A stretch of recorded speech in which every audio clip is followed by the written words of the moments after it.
এই যে এই ওয়াশিং মেশিনের মধ্যেই আটকে রাখা হয়েছে। কারণ কারণ হলো যখনই দেখে আমরা অন্যমনস্ক হয়ে কোনো কাজ করছি ও ঘর থেকে পালিয়ে যায়, আবার ওকে ধরে ধরে নিয়ে আসতে হয় খুঁজে খুঁজে। আমাদের নেট দেওয়া, তাও ও নেটের উপর দিয়ে ভেদ করে পালায়। তাই ওকে আজকে খেতে দেওয়া হবে না, সব বন্ধ।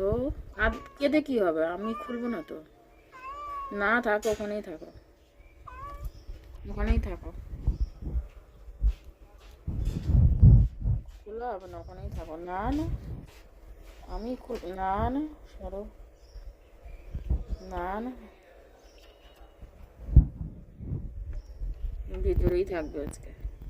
এই তোমার শাস্তি, আজ খাওয়া বন্ধ, সব বন্ধ। আমার করলেও তাই বন্ধ।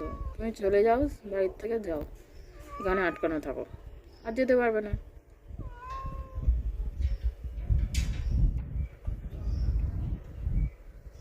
থাকো, ওখানেই থাকো, না বেরোতে দেবো না আমি। না হাত বার করলেও হবে না, সরাও, হাত সরাও। না না হবে না, হবে না বললাম তো। সরি বললেও কিছু হবে না।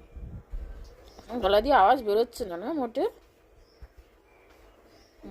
মোটে গলা দিয়ে আওয়াজ বেরোচ্ছে না তোমার, না এখন খালি বদমাইশি বুদ্ধি করো,